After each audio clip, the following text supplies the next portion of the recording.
แต่น่าหักหลายแมวตัวนี้มันนางตักแม่แล้วก็ไปนางตักปลาโลมาเมื่อกี้นางตักข่อยเมื่อกี้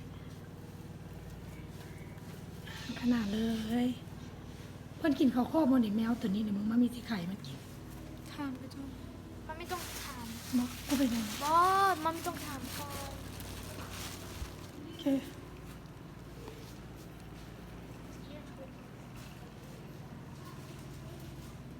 ตัวแมวกินข้าวโพดได้บ่แมวกินข้าวโพดได้บ่แมวนะมันกินข้าวโพดกันได้บ่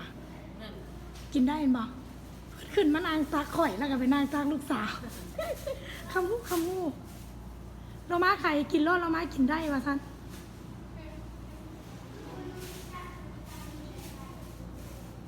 ฮอดมาถึงทำจริงแล้วบุญฮอดละอยากมาแต่โดนละหาก็ได้มาพอรู้สีอันนี้นะมึงพาไปพาเก่าแก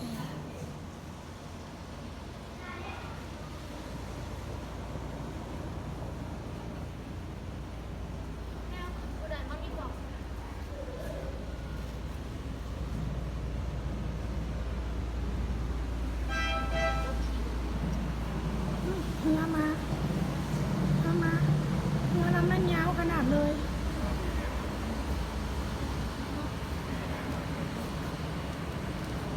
ไข่ข้าวโพดมันกินได้ลูกมันอยากกินข้าวโพดเนี่ย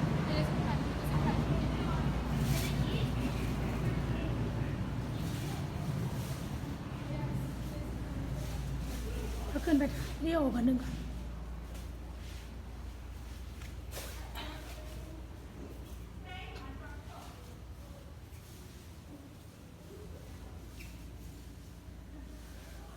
มีผักอะไร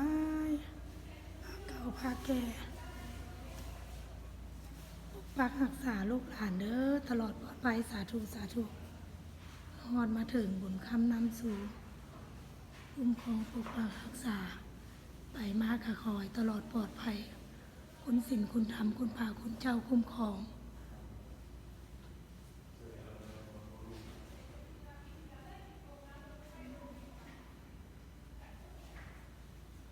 เก่าพาแก่ทูปอนโมทนาเนี่ย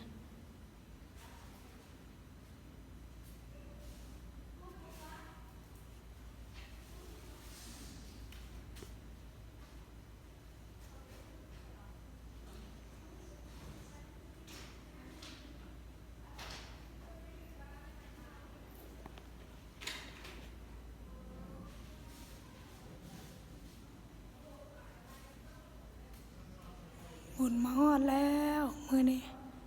บุญมาฮอดทำติงละบุญฮอดบุญถึงสาธุ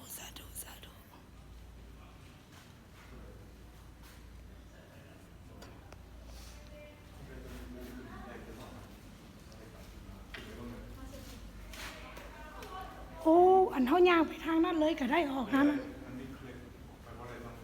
วะโอ้คิดว่าไปได้สนุกไปยางไปสนามโอเค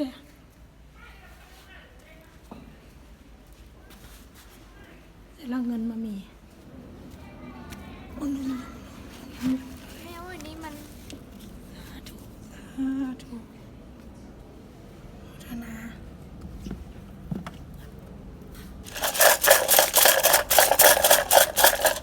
จะบอกแล้วเนาะ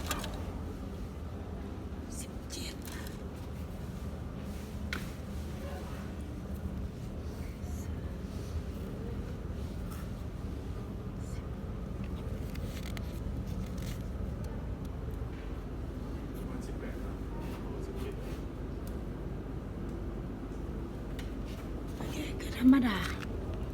ไปที่ไหนแบตเตอรี่มันมีสีบดเดี๋ยวเรามาเช็ดก่อนเอาเบิ่งมันนี่ยังไอ้แล้วจังกลับมาเบิ่งมันเอาอันนี้เอาไว้มันกินซะแค่นั้นเอาไว้มันกินไข่มันรอดกินยาไปก่อนเด้อพอไล่พอแม่นั่นวิดีโอสุดพอมันแบตเตอรี่สีบด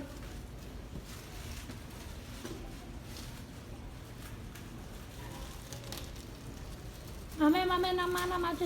ให้มันลูกอ๋อไว้ ให้มันเบิดเท่าไหร่เอา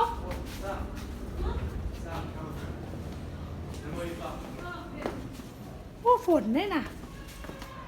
ใส่โอ้ข่อยว่าอยู่คือเสียงสร้างมันจะใส่กันหรอน่าสร้างเสร็จแล้ว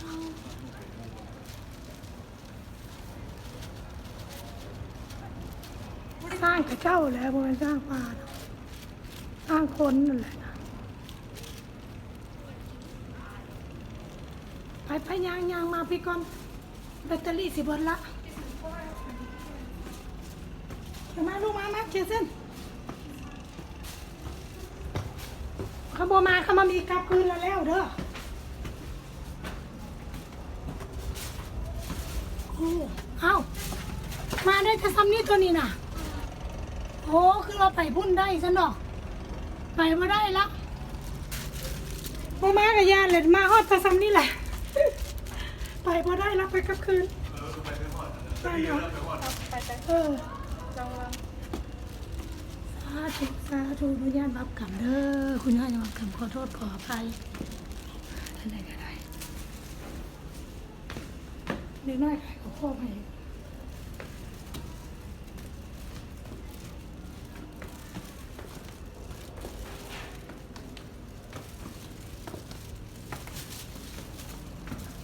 เส้นหักแมวแหง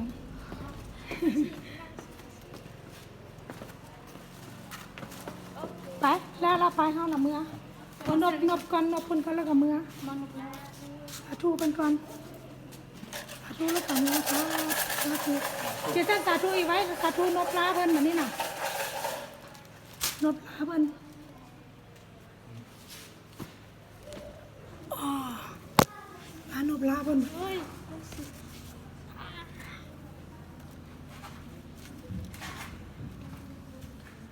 นั่งนบดี ลุกบ่ได้นะคะแมวนี่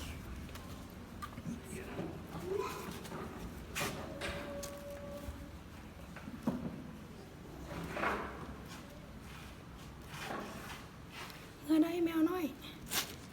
ให้ขอพวกหน่อยลูก ให้ลูก นอนเด้อแมวน้อยเด้อแม่เมื่อกันเด้อลูก โชคดีไม่โชคดีแม่มาปะ โชคดีมีโชคเลยเอามาดูเอาไปอ่านอยู่เนาะ มาสิบอกไป ที่8ถูกบอลมโหสถอุตสาปะอัมพรเป็น5เดียวเท่าไหร่หนึ่งทานนิสางสิจากผู้พันคิดถึงการแสนยากภัยลำบากโมมานเบียนเพียงค้าขายจำร่ำรวยมาก สู้เจ้าหากจะสนใจหมายถามของหายเขาเห็นแล้วเลยก็ธรรมดา โอเค ไปพอแล้วลูก ไปค่ะ บอกว่า